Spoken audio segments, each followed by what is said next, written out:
Assalamualaikum. Selamat datang di sudut malam kita. Namaku Raffi. Sudah 2 minggu aku bekerja di sebuah hotel tua di pinggiran kota. Namanya Hotel Permata Senja. Dari luar tampak biasa saja. Bangunan 3 lantai dengan cat krem yang sudah mulai pudar, jendela-jendela besar, dan tulisan nama hotel yang hanya separuh hurufnya masih menyala saat malam. Aku bekerja di bagian kebersihan. Tugasku sederhana, membersihkan kamar yang sudah ditinggalkan tamu, mengganti spray, memeriksa lampu, memastikan semuanya siap sebelum tamu baru datang. Tapi sejak hari pertama, ada satu peraturan yang terus diingatkan oleh manajerku. Pak Dimas, Raffi, ingat baik-baik. Semua kamar boleh kamu bersihkan, kecuali kamar 313. Nada suaranya waktu itu datar, tapi matanya menatapku lama sekali, seolah ingin memastikan aku benar-benar paham. Aku sempat tertawa kecil, mengira itu hanya lelucon khas hotel tua. Tapi Pak Dimas tidak ikut tertawa. Saya serius, Nak. Jangan pernah buka pintu itu. Kuncinya pun sudah kami simpan di ruang administrasi, bukan di meja resepsionis. Setiap hari aku melewati lorong lantai 3. Di ujung koridor, ada pintu dengan angka ke-313. Pintu itu berbeda dari yang lain. Warnanya sedikit lebih gelap, gagangnya berkarat, dan di depannya tidak pernah diletakkan karangan bunga atau papan sedang dibersihkan seperti kamar lainnya. Kadang, aku merasa pintu itu seperti sedang memperhatikanku, diam-diam. Malam itu, aku mendapat shift lembur pertama. Beberapa tamu masih duduk di lobi, menikmati kopi. Aku naik ke lantai 3 sendirian, membawa kereta peralatan kebersihan. Lorong terasa lebih panjang dari biasanya. Lampu gantung di tengah koridor berayun pelan. Padahal, jendela semua tertutup rapat. Saat lewat di depan kamar 313, aku mendengar sesuatu. Bukan suara keras, hanya lirih. Seperti ada seseorang yang memanggil pelan dari dalam. Raffi. Aku berhenti. Suara itu jelas sekali, seolah datang dari balik pintu yang selama ini tertutup rapat. Aku menatap ke sekeliling. Tidak ada siapa-siapa. Mungkin cuma perasaanku, pikirku. Aku lanjut berjalan, tapi langkahku terasa berat. Dalam hati kecilku, muncul rasa penasaran yang sulit dijelaskan. Malam berikutnya, rasa ingin tahuku makin menjadi jati. Aku memberanikan diri menanyakan hal itu pada Pak Dimas saat kami duduk di ruang istirahat. Pak, sebenarnya kenapa kamar 313 nggak boleh dibersihkan? Apa pernah ada tamu yang... Pak Dimas menatapku lama. Nak, kadang ada hal di dunia ini yang tidak butuh penjelasan, cukup dihormati. Tapi Pak, sudahlah, kau cuma perlu tahu. Kamar itu bukan kamar biasa. Dulu pernah ada tamu yang tinggal di situ. Seorang pria. Ia datang sendirian dan pergi tanpa meninggalkan apapun. Tapi setiap kali kamar itu dibuka lagi untuk tamu baru, mereka semua meminta pindah kamar di malam pertama. Aku menelan ludah. Kenapa, Pak? Karena, katanya, ada seseorang yang berdiri di dekat jendela, menghadap keluar, walau kamar itu kosong. Sejak malam itu, aku tidak bisa tenang. Setiap melewati lorong lantai 3, bulu kuduku selalu berdiri. Pintu kamar 313 tetap tertutup, tapi entah kenapa, setiap kali aku lewat, aku merasa seperti ada seseorang di baliknya, berdiri di sana, mendengarkan langkahku. Suatu malam, aku sengaja berhenti di depan pintu itu. Aku ingin tahu siapa yang memanggil namaku waktu itu. Aku berdiri beberapa saat, mencoba mendengarkan. Tidak ada suara apapun, hanya detak jam dari ujung lorong. Aku berbisik pelan, hampir tidak terdengar. Kalau memang ada orang di dalam, siapa? Kamu? Sunyi. Lalu, dari balik pintu, terdengar bunyi halus, seperti gagang pintu bergetar sedikit. Tidak terbuka, tidak juga terkunci, hanya bergetar, seolah ada seseorang di sisi lain yang ingin meraih keluar, tapi ragu. Aku mundur perlahan, tapi sebelum aku sempat berbalik, suara itu terdengar lagi. Kali ini lebih jelas, tepat di telingaku. Raffi, Jangan buka pintunya. Aku membeku. Dan malam itu aku sadar. Mungkin Pak Dimas benar. Ada hal-hal yang memang tidak perlu aku pahami. Cukup kuhormati. Tapi sejak saat itu, setiap kali aku melewati kamar 313, aku mendengar sesuatu yang berbeda. Kadang seperti langkah pelan, kadang seperti napas dari balik kayu pintu tua itu. Dan entah kenapa, setiap kali aku berhenti di depan sana, pintu itu seperti sedang menunggu. Sejak malam itu, aku mulai menghindari lantai 3. Kalau bisa, tapi masalahnya, pekerjaanku justru sering membawaku ke sana. Kadang, ada tamu yang minta tambahan handuk. Kadang, cuma untuk memeriksa lampu lorong. Setiap kali langkahku mendekat ke arah kamar 313, aku bisa merasakan hawa dingin yang berbeda. Seolah udara di sekitar pintu itu lebih berat, lebih lembab, dan berbau sedikit seperti kayu tua yang sudah lama tidak disentuh. Aku mencoba bersikap biasa, tapi teman sekerjaku, Andi, mulai memperhatikan perubahan sikapku. "Vi, kamu kenapa kalau lewat lantai 3 selalu jalan cepat gitu? Takut hantu?" Ya, aku hanya tersenyum kaku. Bukan, cuma nggak suka suasananya aja. Katanya kamar 313 ya? Dulu gue juga pernah dengar cerita itu. Tapi, masa iya sih? Cuma pintu kosong aja bisa bikin orang segitu takutnya. Aku tidak menjawab, karena dalam hati, aku tahu. Bukan hanya pintunya yang membuatku takut, tapi sesuatu di balik pintu itu yang terasa seperti sedang memperhatikanku. Malam ke-13, aku bekerja di hotel itu. Aku dijadwalkan membersihkan kamar di lantai 3 lagi. Waktu itu, hampir tengah malam. Hotel sudah sepi, tamu-tamu sudah tidur, dan hanya suara AC koridor yang terdengar samar. Aku menyapu perlahan, mencoba tidak memikirkan apapun, sampai mataku menangkap sesuatu di ujung lorong. Pintu kamar 313 terbuka sedikit. Aku berhenti. Kupastikan aku tidak salah lihat. Celah kecil itu jelas menampakkan sedikit cahaya dari dalam, cahaya kekuningan lembut, seperti dari lampu meja. Padahal tidak ada listrik di kamar itu. Semua sambungannya sudah diputus. Itu yang dikatakan Pak Dimas. Aku menelan ludah, melangkah pelan mendekat. Setiap langkah terasa berat, tapi rasa penasaran yang selama ini kutahan seperti mendorongku maju. Sesampainya di depan pintu, aku mengintip dari celah itu. Di dalam samar, terlihat sesuatu yang tampak seperti meja rias. Dan di atasnya, sebuah bingkai foto terbaring menghadap ke bawah. Di dinding, bayangan lembut bergerak pelan, seolah ada seseorang yang berdiri di sana. Aku membuka mulut, hampir memanggil, tapi suaraku tertahan. Dari dalam, terdengar bisikan lembut. "Raffi, kau datang lagi." Dadaku langsung sesak. Suara itu tenang, datar, tapi terasa sangat dekat. Bukan seperti suara manusia yang berbicara dari dalam kamar, tapi seperti suara yang muncul langsung di dalam kepalaku. Aku mundur perlahan, tapi pintu itu bergetar.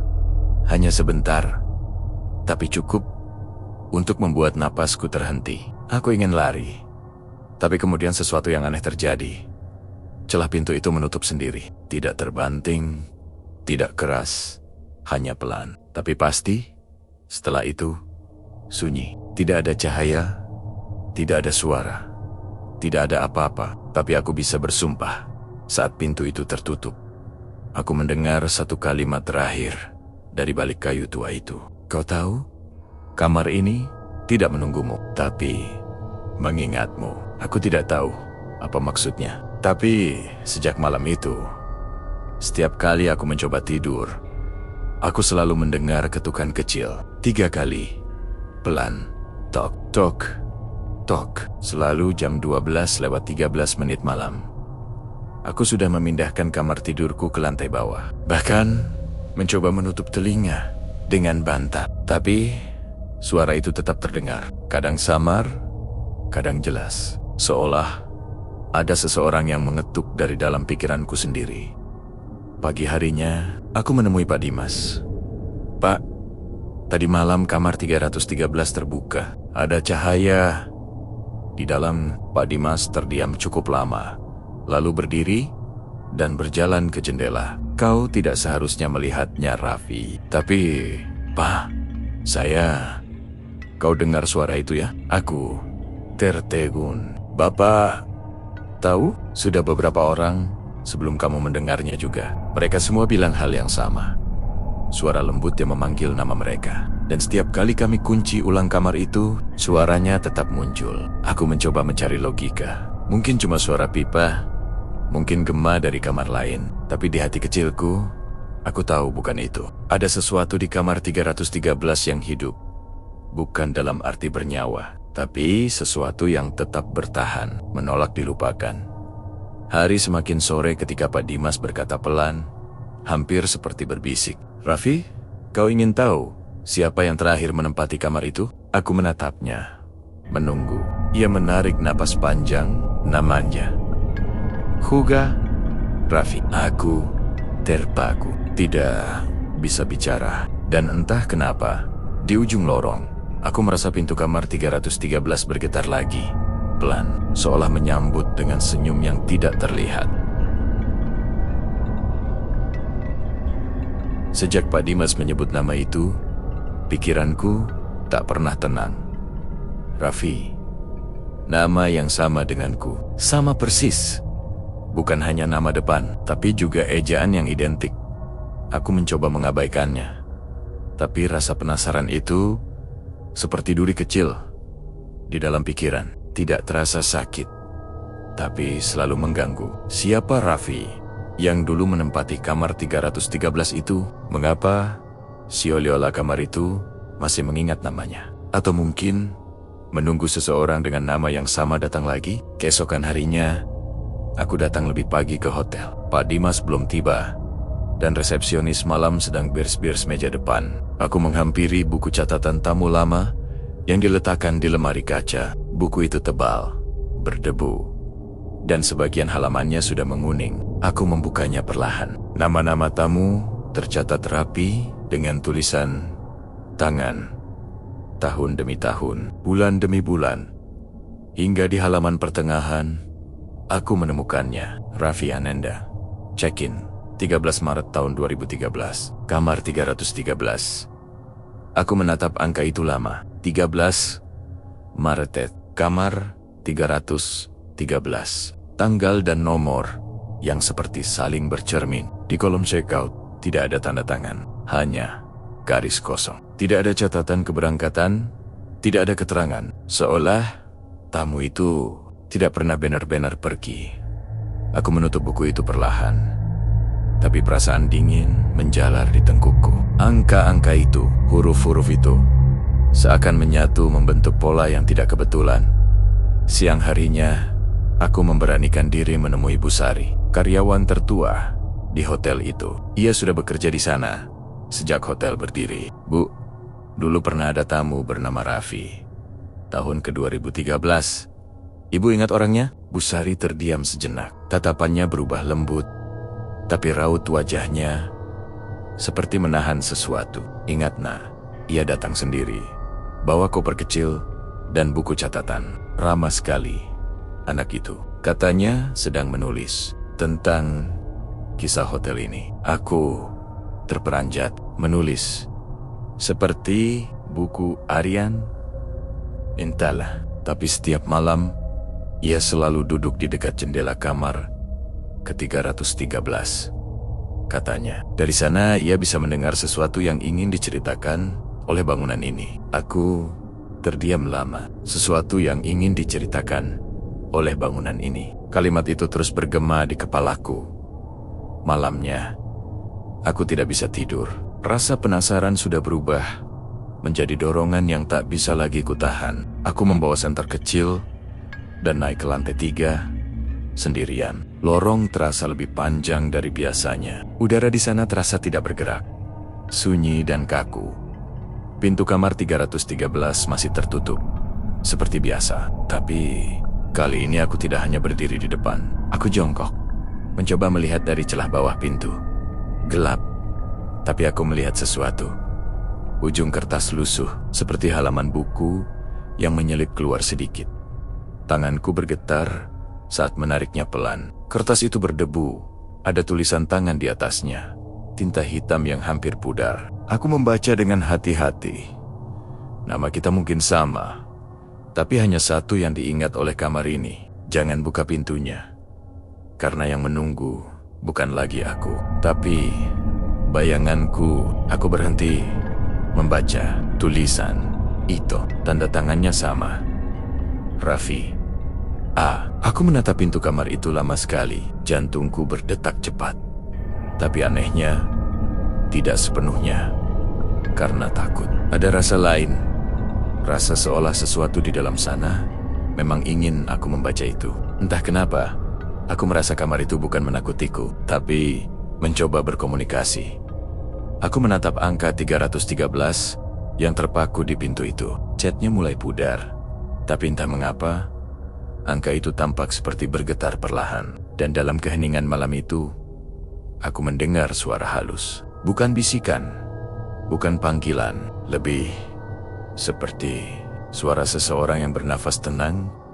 Di balik kayu pintu itu, aku mundur beberapa langkah, mencoba menenangkan diri. Tapi sebelum aku pergi, suara itu terdengar lagi, lembut, nyaris seperti suaraku sendiri. Terima kasih. Sudah membacanya. Aku menoleh spontan, tapi lorong itu kosong. Tidak ada siapapun. Namun saat aku melihat kembali ke bawah pintu, kertas yang tadi kuambil sudah tidak ada. Keesokan paginya, aku kembali ke meja resepsionis. Buku tamu yang kemarin kubuka sudah tidak ada di lemari. Katanya, Pak Dimas memindahkannya ke ruang arsip. Aku hanya diam. Mungkin itu lebih baik. Tapi sejak malam itu, aku memperhatikan sesuatu yang aneh di cermin kamar tempatku menginap. Kadang, bayanganku tidak sepenuhnya mengikuti gerakanku. Kadang, ia berhenti sesaat lebih lama, seperti menatapku balik. Dan setiap kali aku mendekat ke cermin itu, aku bisa mendengar suara yang sama. Lembut, tenang, tapi dengan nada yang membuat dadaku terasa sesak. Kau akhirnya kembali, Raffi. Sudah 3 malam, aku tidak tidur dengan tenang. Setiap kali memejamkan mata, aku melihat lorong itu. Lantai 3, lampu yang berayun perlahan, dan angka 313 yang selalu memanggil dari kejauhan.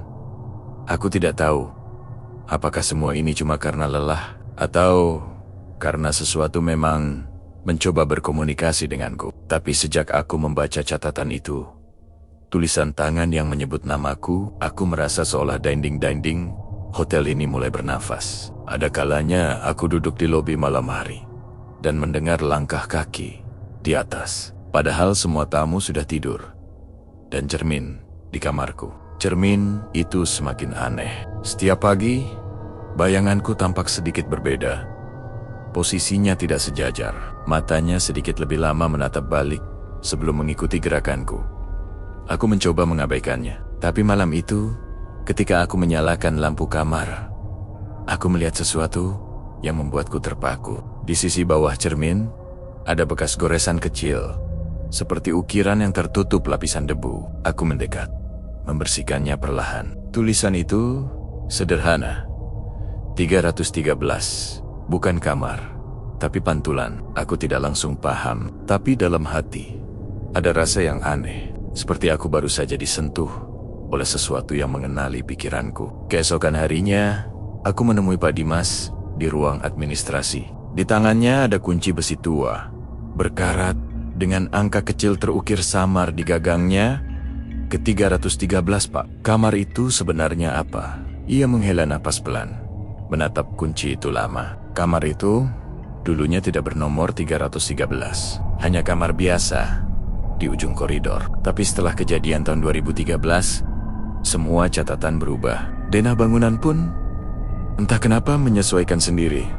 Kamar itu seolah menamai dirinya. Aku menelan ludah. Kejadian tahun 2013, maksud Bapak, waktu tamu bernama Raffi itu menginap. Ya, setelah malam itu, semua cermin di lantai 3 retak bersamaan. Tanpa sebab yang bisa dijelaskan, cermin. Kata itu berputar di kepalaku. Aku berpamitan dengan alasan ingin beristirahat, tapi langkahku justru membawaku ke lantai 3. Seolah kakiku berjalan sendiri. Koridor itu sunyi, cahaya lampu redup memantul di lantai yang mengilap, dan setiap langkah terasa menggema terlalu lama.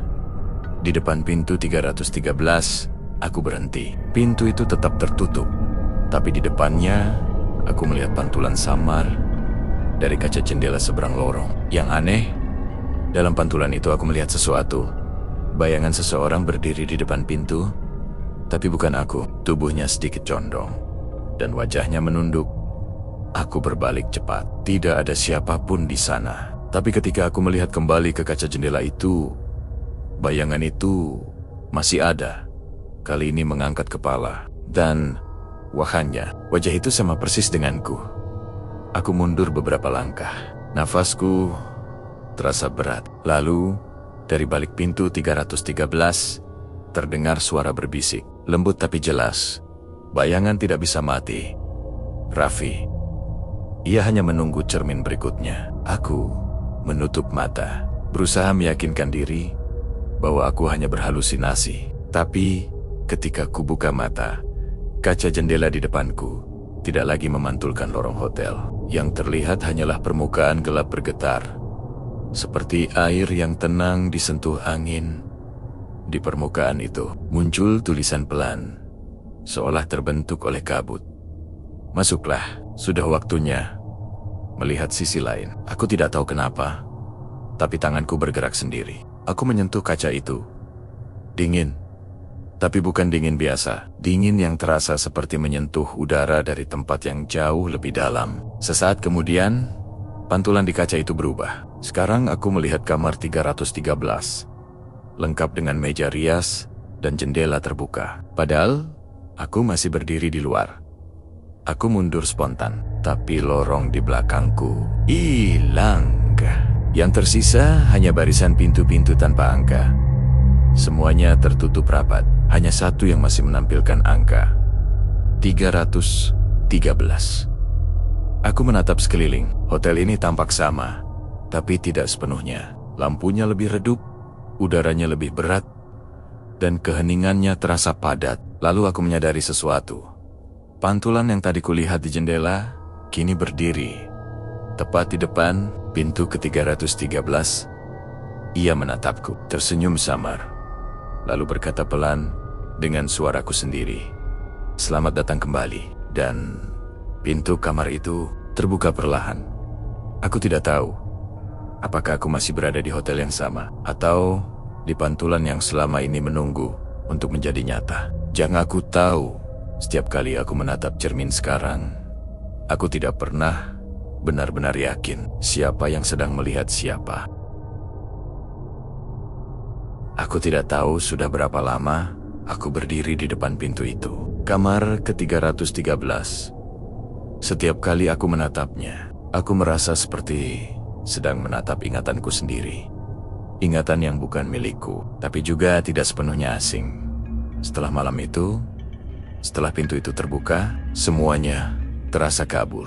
Aku terbangun di tempat tidur kamar yang tampak sama, tapi terasa berbeda. Dindingnya berwarna sama, tapi tidak lagi berdebu. Lampunya menyala terang, seperti baru saja diganti. Di meja, ada buku catatan dengan sampul kulit hitam, dan di halaman pertamanya tertulis, "Raffi, catatan hari ke-1 di Hotel Permata Senja." Tanganku gemetar saat membalik halamannya. Tulisan di dalamnya, tulisanku sendiri. Gaya menulisnya, huruf-huruf kecil di ujung kalimat, semua sama. Tapi aku tidak pernah menulis buku ini. Aku tiba di hotel ini sore tadi. Resepsionis bilang, kamar 313 kosong dan tidak dipakai. Tapi saat aku lewat lorong itu, aku merasa seperti pernah berada di sana. Aku berhenti membaca. Tulisan itu persis menggambarkan apa yang kualami minggu lalu. Apakah mungkin aku sedang membaca ulang catatanku sendiri? Dari waktu yang berbeda, aku menatap cermin di depan meja. Pantulan di dalamnya menatap balik. Tapi kali ini berbeda. Ia tersenyum, lembut, hampir hangat. "Kau menulisnya sendiri, Raffi?" katanya pelan. "Kau hanya lupa kapan pertama kali melakukannya. Aku ingin menjawab, tapi suaraku lenyap. Suara di dalam cermin itu melanjutkan. Hotel ini bukan tempat singgah, ia tempat menyimpan pantulan yang belum selesai. Setiap Raffi yang datang ke sini hanyalah gema dari yang sebelumnya. Kata-kata itu bergema di kepalaku, gema dari yang sebelumnya. Aku menatap sekeliling kamar. Setiap benda di situ terasa familiar. Koper di sudut ruangan, buku di meja, bahkan lipatan sprei di ranjang. Semuanya seolah disusun oleh tangan yang sama berulang kali. Aku berjalan menuju jendela. Di luar, langit terlihat pucat. Tidak ada matahari, tidak juga malam. Hanya cahaya samar yang tidak pernah berubah. Dan di kaca jendela itu, aku melihat pantulan koridor hotel. Bukan pemandangan luar, koridor yang sama, dengan pintu-pintu tertutup. Tapi di ujung sana, aku melihat seseorang berdiri. Aku memperhatikan baik-baik. Ia mengenakan seragam kebersihan hotel. Ia memegang alat pel lantai, dan wajahnya sama persis denganku. Hatiku bergetar. Apakah itu diriku yang lain? Atau akulah pantulan darinya? Aku tidak tahu. Yang ku tahu, setiap kali aku mendekat ke jendela itu, bayangan di sana ikut mendekat. Dan di saat jarak kami tinggal satu langkah, ia berbisik dengan suaraku sendiri. Semuanya dimulai dari kamu, tapi tidak pernah benar-benar berakhir. Aku mundur, tapi jendela itu perlahan berubah menjadi cermin lagi. Pantulan di dalamnya tersenyum. Bukan senyum menakutkan, melainkan seperti seseorang yang akhirnya menemukan bagian dirinya yang hilang. Ia mengangkat tangan, menunjuk ke meja di belakangku. Aku menoleh. Di atas meja, buku catatan hitam itu terbuka sendiri, menampilkan halaman baru. Hari ke-313. Raffi baru tiba hari ini. Ia akan memulai catatan pertamanya malam nanti. Aku menatap halaman itu lama sekali. Lalu aku sadar, itu bukan catatan masa lalu. Itu catatan tentang masa depan, tentang diriku, tentang seseorang yang akan datang lagi dengan nama yang sama. Perlahan, aku menutup buku itu. Lalu, tanpa benar-benar tahu kenapa, aku menulis satu kalimat terakhir di bawahnya. Jika kau membaca ini, jangan takut. Kau tidak sendirian. Kita semua hanyalah bayangan yang sedang menunggu giliran. Aku meletakkan pena. Dan untuk pertama kalinya, kamar itu terasa tenang. Tidak ada bisikan, tidak ada ketukan, tidak ada napas dari balik pintu. Hanya keheningan yang panjang dan rasa damai yang aneh. Mungkin begitulah cara kamar 313 bekerja. Ia bukan tempat menyeramkan. Ia hanya ruang yang menyimpan jejak. Jejak orang-orang yang belum selesai dengan kenangannya sendiri. Dan mungkin aku adalah salah satunya. Sebelum aku memejamkan mata malam itu, aku melihat pantulan di cermin tersenyum. Ia mengucapkan sesuatu yang tidak kudengar jelas, tapi aku tahu maksudnya. Sampai jumpa di giliran berikutnya. Dan setelah itu, aku tidak tahu apakah aku masih di sini atau sudah menjadi bagian dari cerita yang akan dibacakan oleh Raffi berikutnya. Namaku Raffi. Aku baru saja tiba di Hotel Permata Senja sore ini. Kata resepsionis, aku boleh memilih kamar mana saja, asal bukan kamar nomor ke-313. Aku mengangguk saja. Waktu itu, mengira itu hanya tradisi aneh di hotel tua. Hotel ini tampak tenang, tapi ada sesuatu di udaranya yang terasa lain, bukan menakutkan. Lebih seperti kenangan yang belum selesai. Udara di lorongnya punya aroma lembut kayu tua. Dan setiap kali aku berjalan, lantainya berderit pelan, seperti ingin bercerita sesuatu. Aku memilih kamar di lantai 2, kamar ke-207. Cukup nyaman, dindingnya pucat, ranjangnya bersih, dan di meja ada satu buku catatan hitam. Sepertinya tertinggal dari tamu sebelumnya. Aku membukanya sekilas. Di halaman pertama tertulis dengan tulisan tangan rapi. Raffi, catatan hari ke-1 di Hotel Permata Senja. Aku tertegun, nama yang sama. Aku tersenyum kecil.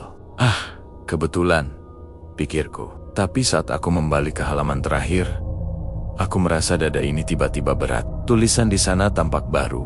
Tintanya belum kering. Jika kau membaca ini, jangan takut. Kau tidak sendirian. Kita semua hanyalah bayangan yang sedang menunggu giliran. Aku menatap kalimat itu lama sekali. Entah kenapa, bulu kuduku berdiri. Aku mencoba tertawa pelan untuk mengusir rasa aneh di dada. Lalu menutup buku itu. Tapi sebelum aku sempat meletakkannya, dari arah jendela terdengar suara lembut. Bukan angin, bukan hembusan. Seperti seseorang yang berbisik pelan. Sudah waktunya, Raffi. Aku menoleh cepat. Tak ada siapapun di sana. Tirai jendela bergerak pelan. Meski tidak ada angin, aku mendekat, lalu melihat sesuatu di kaca. Bukan pantulanku. Seseorang berdiri di balik pantulan jendela itu, mengenakan seragam kebersihan hotel, membawa alat pel. Wajahnya sama persis denganku, tapi sorot matanya lebih tenang, seolah sudah memahami sesuatu yang belum kusadari. Aku mundur satu langkah. Lalu aku sadar, di pantulan itu, di belakang sosok itu, ada pintu dengan angka ke-313. Pintunya terbuka sedikit, dan cahaya kekuningan lembut mengalir keluar. Aku berkedip, dan pantulan itu lenyap. Hanya aku dan kamar ini yang tersisa. Tapi di atas meja, buku hitam itu terbuka sendiri. Halaman baru muncul, seolah menunggu tinta berikutnya. Dan di baris paling atas tertulis pelan, hari ke-313 dimulai kembali. Aku memandangi tulisan itu. Tangan ini bergetar. Tapi entah mengapa aku merasa harus menulis sesuatu. Aku mengambil pena dan menulis. Aku baru tiba hari ini. Hotelnya tenang, tapi sepertinya aku pernah ke sini sebelumnya. Saat titik terakhir ku cetak, aku merasa udara di kamar berubah. Bukan dingin, tapi seperti diselimuti keheningan yang dalam. Di cermin, Mecha bayanganku menatapku dan tersenyum lembut. Kau menulisnya lagi, katanya pelan. Siklusnya selalu dimulai dengan kalimat itu. Aku menelan ludah. Siapa kau? Aku adalah kamu yang sebelumnya. Dan sebelum aku ada Jiang lain, kita semua pernah menjadi tamu terakhir di sini. Aku terdiam. Kata-katanya mengalir tanpa gema. Tapi setiap hurufnya terasa nyata. Hotel ini tidak menghantui Raffi. Ia hanya menjaga. Ia menyimpan mereka yang pernah merasa kehilangan dirinya sendiri. Kamar 313 bukan tempat tinggal, tapi tempat kembali. Aku memejamkan mata. Entah kenapa, aku mengerti maksudnya. Selama ini, mungkin bukan aku yang datang ke hotel ini. Mungkin hotel inilah yang memanggilku kembali. Memanggil setiap Raffi yang belum sempat menyelesaikan kisahnya. Aku membuka mata. Cermin di depanku memantulkan sesuatu. Pintu 313 yang kini berdiri di belakangku terbuka perlahan. Cahaya dari dalamnya lembut, hangat, tidak menakutkan sama sekali. Dan dari dalam, suara yang sama berbisik untuk terakhir kali. Waktumu sudah tiba, Raffi. Aku tersenyum pelan. Kupandangi buku catatan itu sekali lagi, lalu menutupnya dengan tenang. Baiklah, kataku pelan. Kalau begitu, biar aku menulis akhirnya sendiri. Aku melangkah perlahan ke arah pintu itu. Dan ketika aku melewati ambangnya, semuanya menjadi terang. Bukan cahaya menyilaukan, tapi cahaya yang terasa seperti ingatan yang utuh. Mungkin, untuk pertama kalinya, aku bukan lagi bayangan. Mungkin inilah akhirnya. Atau mungkin, seperti yang selalu dikatakan kamar itu, setiap akhir hanyalah awal bagi Raffi berikutnya. Dan di luar kamar 313, lorong hotel itu kembali sunyi. Pintu tertutup pelan. Hanya buku hitam di meja resepsionis yang terbuka pada halaman pertama, menunggu seseorang datang lagi dengan nama yang sama.